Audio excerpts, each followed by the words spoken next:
officers at that area to be able to look out for her. Elderly white female, Cora Hurd, salt and pepper hair, 5'7". And if you have any information or come in contact with her, could you give us a call? We felt like within a couple of 3 hours we'd find her walking. She'd be walking to a store, or somebody would find her and give her a ride.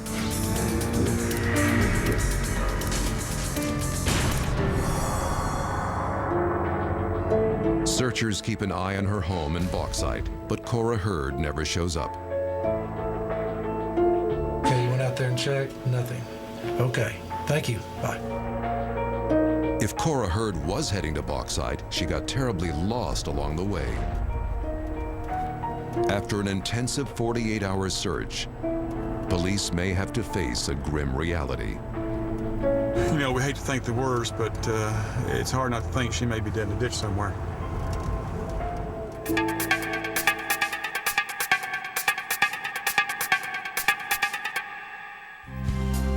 Residence Administrator Kay Keller can't bear the idea of Cora Hurd alone in the woods, alive or dead.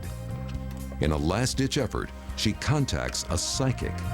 I read about Carol Pate in the newspaper in Little Rock and decided to call and make an appointment with her.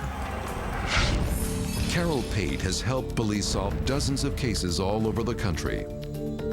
I was contacted by Kay Keller, who was a residence administrator, because one of the ladies that was living in the residence had disappeared, and they did not know where she was. When the police come to see me, or when a client comes to see me, I prefer not to have any knowledge about the case. I prefer that they hand me a photograph of the victim. Then I have information that flows, and I can tune into the energy of the victim or individual, and I can then relive what they went through.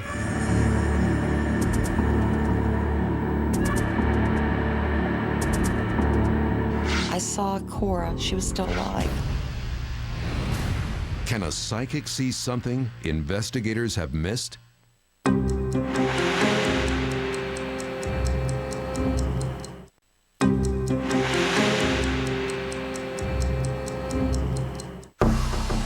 "72 hours after Cora Hurd vanished from her Arkansas home, police must face the fact that the elderly woman is probably dead.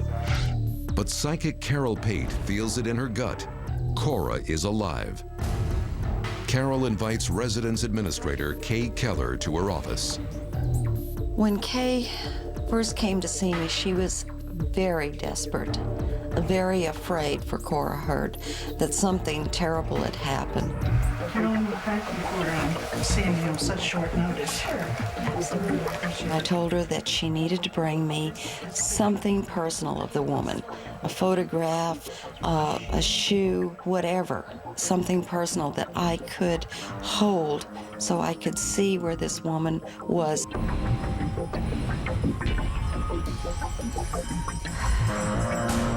What I use is basically psychometry. It's the ability to touch object, photograph, handwriting, and translate it back into information. She wears a pink sweatsuit, sweatpants, sweat top. She's got one shoe on, one shoe off. Kay is shocked at Carol's accuracy. Cora was last seen in a pink sweatsuit. She is alive. She needs to be found as soon as possible. She's wandering around out there, and it's dangerous in the weakened condition that she's in. She tries to pinpoint Cora's location. She sees a fence and a rural setting. There's woods. She's close to a stream or a small body of water. And I felt that she was right there at the stream. All they had to do was follow the stream, and they could locate her.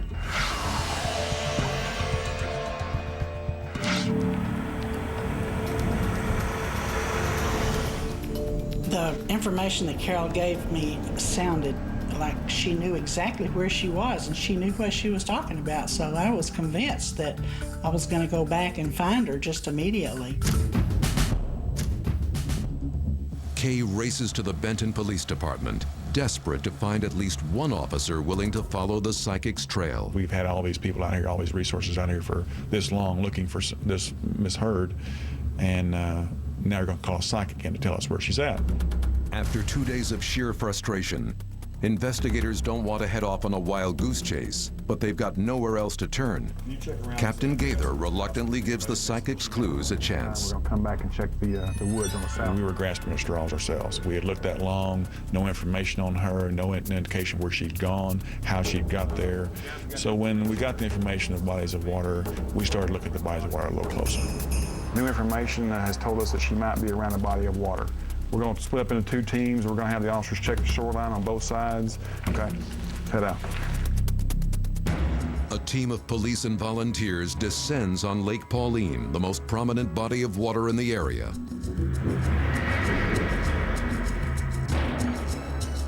Guys, the lake here is 75 acres. Walk around the shore. We're looking for any type of clothing that may have belonged to her. Fan out and search the whole, bank of the lake.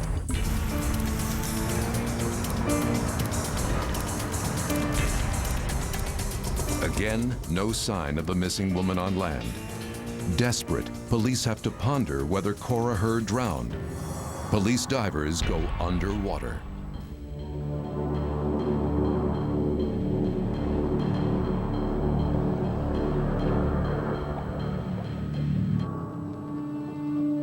Divers plumb the depths. But all they come back with is more frustration. We've checked out the psychic's information with this body of water. We've had our searchers check the entire bank area. We've had our divers go into the area, into the water. We've been able to locate her, so we're going to redirect our searchers to another area. When I heard that the police had not found Cora, I was shocked because I thought it would be very, very easy to locate her. Just as the search hits a dead end, the case takes a new turn. A caller spots a woman wandering near a local highway. Could it be Cora Heard?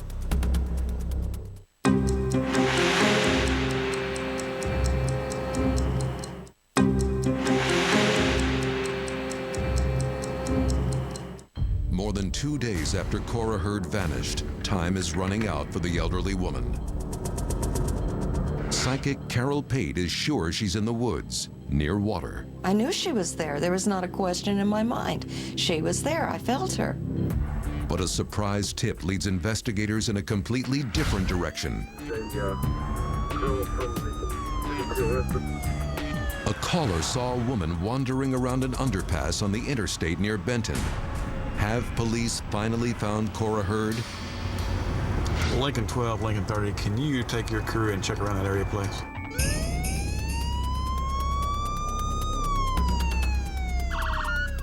Within minutes, police swarm the underpass. And it would make sense if she was trying to go somewhere, she would try to get to where the traffic is.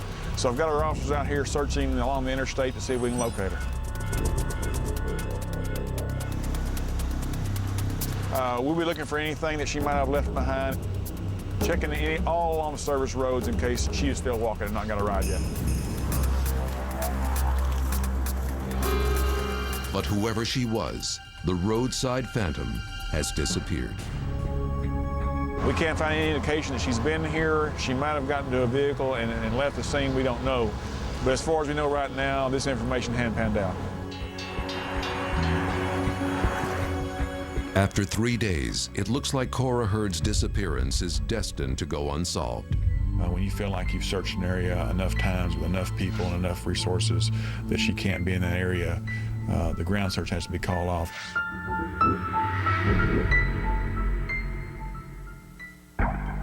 Kay Keller once again reaches out to psychic Carol Pate in desperation. I begged her to please come out and find her herself because we could not find her, and I knew that time was running out.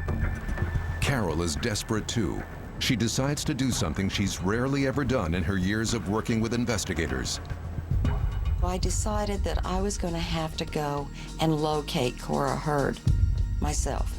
When we got information that Miss Pate was coming, a psychic was coming to help us, we were all a little skeptical of that. And I appreciate the skepticism because that keeps me on my toes. That makes me work just that much harder. Police give Carol one last chance and take her inside Cora's room.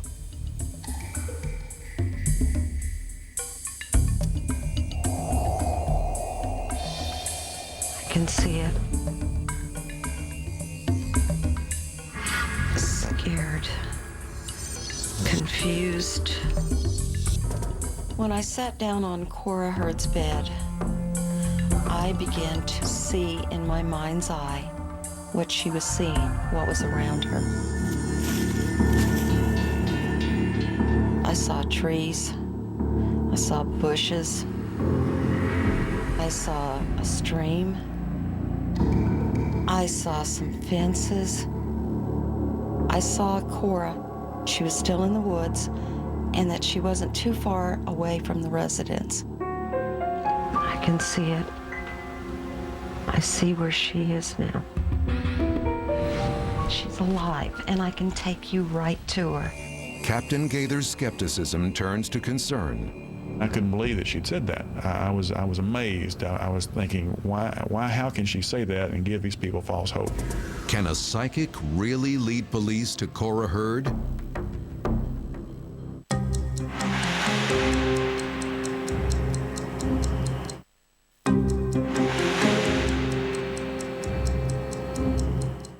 "72 hours after Cora Hurd vanished, psychic Carol Pate knows she can find the missing woman, and if she works fast enough, she thinks she can find her alive.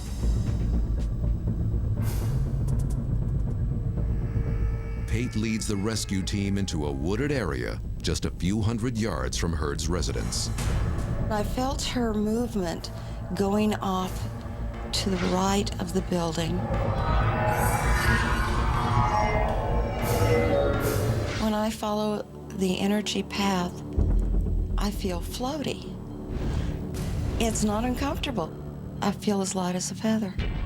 When she would stop and do her motions with her arms, her eyes closed, I was thinking this was hocus pocus. But my job was to stay with her and see where she went and what she did. I could feel her. There was a fence between me and her. But I knew she was there. 45 minutes go by. I felt like this was the wrong direction because we had searched this area and people lived there every day. If a woman was walking around, someone would have seen her. Just then, Carol finds the fence that she's been looking for. She's right over there, Captain. I'm positive she's right over there. Ms. Hurd was fairly elderly, and I knew she couldn't climb over most of these fences, so I was skeptical. The reason I was so persistent was because I knew it was a fact she was there. There was no question in my mind. Cora Hurd was right there. Reluctantly, Captain Gaither sends a few members of the team over the fence to have a look. In a clearing nearby, just next to a little stream, one of the searchers sees a body. It's Cora Hurd. He saw her laying on her back, and he thought she was dead.